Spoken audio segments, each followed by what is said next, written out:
Greetings, comrades, and welcome to the Eastern Border, and welcome to the recent news update. This is about the war in Ukraine and what's happening there, and one thing that I want to mention that's pissing me off is how everyone's just so confused about Russian goals. You know what? I'll tell you one fact that's really a fact for all of us here in Eastern Europe. Russia is run by people who think that stealing 90% of $1,000 is better than stealing 15% of $1 million. That is their worldview. Yes, it makes no sense. Yes, it is dumb. They do think like this. We have been telling you they're fucking bullshit for years. Has anyone fucking listened? No. Oh no, now you're surprised about the fact that, oh wow, Putin's irrational. Yeah, we know. This is so angering to me. Like all of this was a surprise. It isn't. We know how the Soviet system worked. We know what's up. We know what's going on. How about you finally get your claps off your fucking eyes and listen to what we have to say, because finally, it has been proven that what we have been warning all of you about for years, and I can raise my hand personally up here, since I've been doing that literally for years, that it's happened. So how about you just stop dismissing our opinions and what we say about Putin and Russia as wrong? No, your so-called experts who've studied in the world's best universities, we don't deny their intelligence, but they don't have the Soviet soul. They don't understand the понятия. Come on. That's the worst part of this information, when I have to yell at my fellow people around there who just keep bullshitting everyone. This is personal for me, okay? At any rate, I also wanted to apologize for any ads on this show, since I don't control them. It's just by my hosting company, Acast, and I can't do anything about it, and I hope that those ads are at least respectful. At any rate, today it seems that the combat has been calcified a bit, and Kiev and everywhere else has been experiencing a lot of bombing. The situation is such that people have been basically, no progress has been made from Russian side.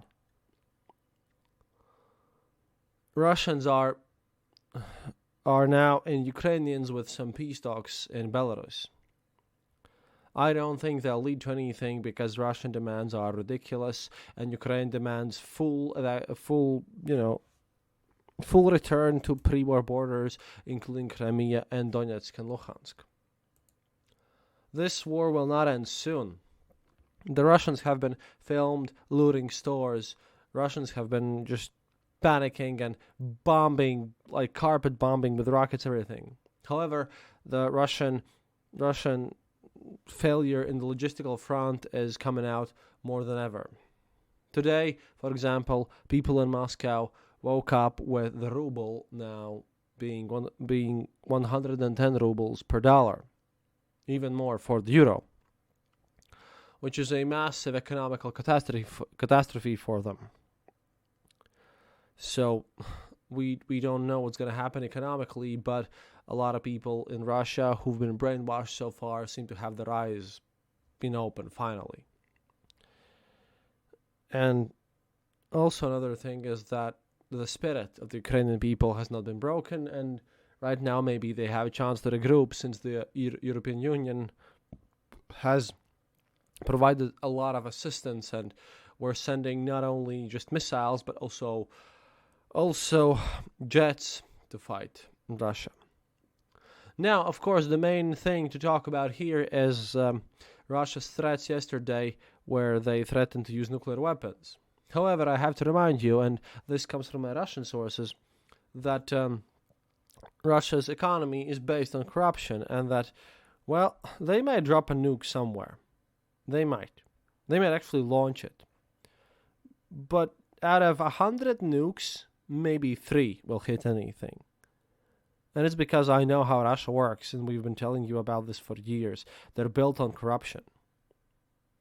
The most interesting thing that could possibly happen, by the way, throughout this period, is that I think that Ramzan Kadyrov, the leader of Chechnya, who sent in his Kadyrovцы, who've already faced challenges, announced the following on his Telegram feed, and I dismissed this as a fake, but turns out that not. No, this wasn't a fake, apparently.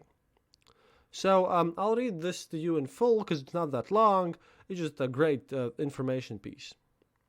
Quote, I would like to say that the whole set of restrictions against Russia is so absurd that we can only laugh at these fruitless attempts. They have frozen the void here, a complete embarrassment. And yet, in spite of all this comedy, it's time to retaliate harshly, and the measures should be mirrored. They should look like this by comparison.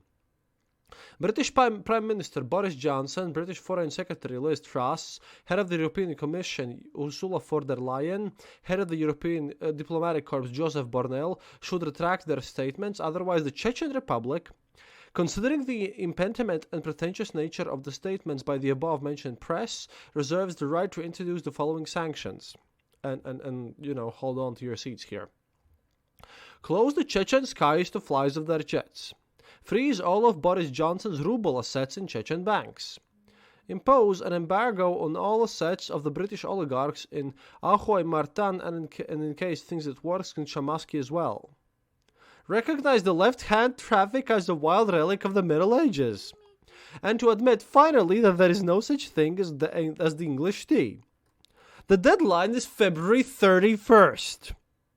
This will be an example to the nations. Henceforth, think before you impose any sanctions. I had dismissed this as a fake, but then I double-checked and triple-checked. And, no. But seriously, they've done this. This isn't the Chechen state page, and I think that Ramzan Kadyrov might have used some mushrooms or DMT before saying this, because this is pure madness and insanity.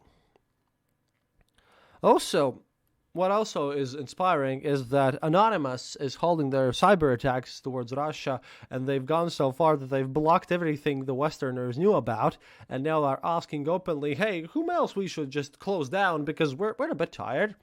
And they struck major banks in Russia just to be sure.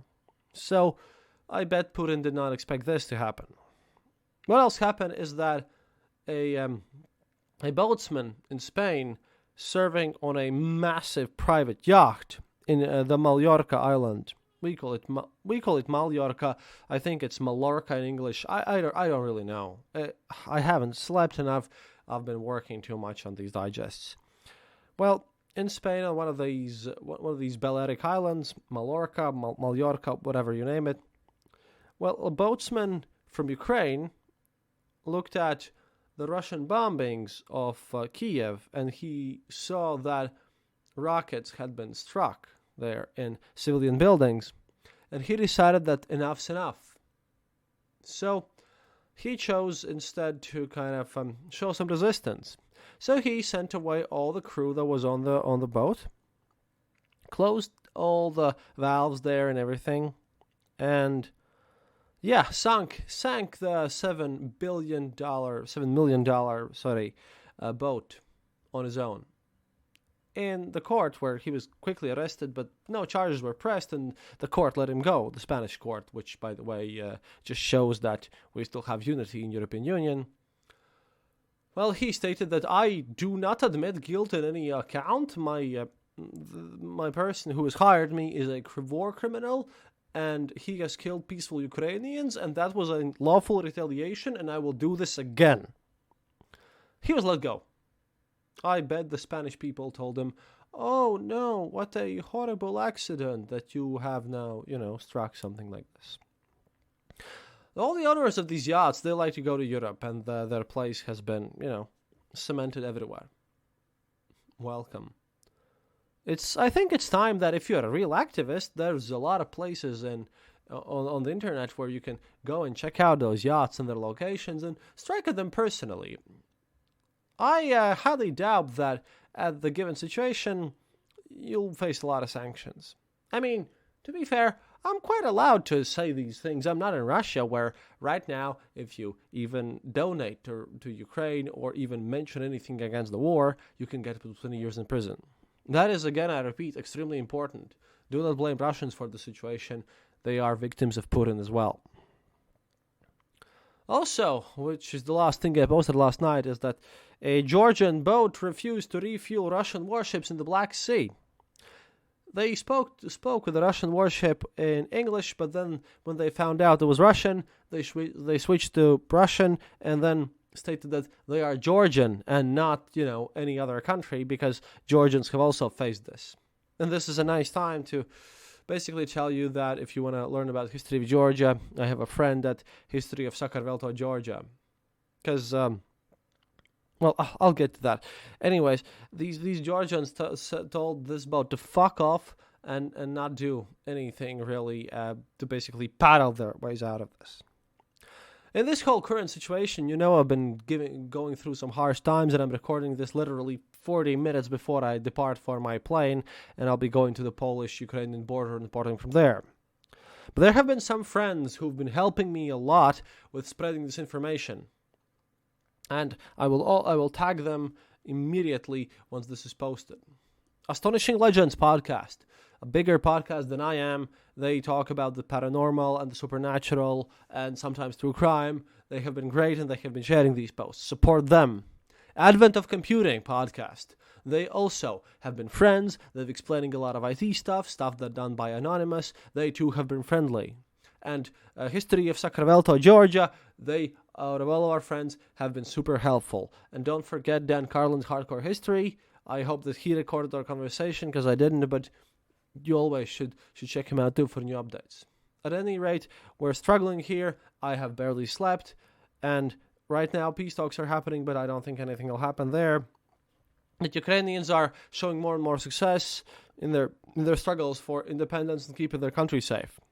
We all should put all of our best efforts together. And to those people who claim that, oh no, well, it's an Eastern European issue, it isn't. This, like one of my professors said from the back days in the university, is basically a World War III, except there are only two sides. Russia fighting against the free world, and Ukraine fighting for the free world.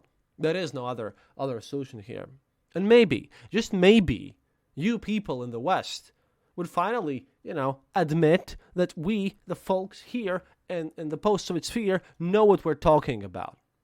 I'm not saying that you're not smart people, but the fact that I've seen so many so-called experts yapping bullshit and trying to pretend like they understand what's happening is just nonsense. Those who know понятие instinctively, like we do, we can explain what's up. But all this, oh no, we're surprised. No, those people. No, man. That's a bit wrong. Anyway, tomorrow I'll get an episode straight from the refugee zone, and we'll see from there, because currently it looks like I shouldn't enter Ukraine, because I've been warned not to, since apparently Russian secret services listen to my show, and I will get shot in Lvov, since we also got reports that Russian secret services, including mercenaries, have been sent to Ukrainian territory to eliminate especially important targets. Weirdly enough, I have managed to become one of this list. But we'll do what we can. And stay strong, don't buy into disinformation, and follow us, please. And if you want to help the show, click the donate button on our homepage, theeasternborder.lv. And again, we're sorry about the ads. We try to minimize them. I'll see what I can do.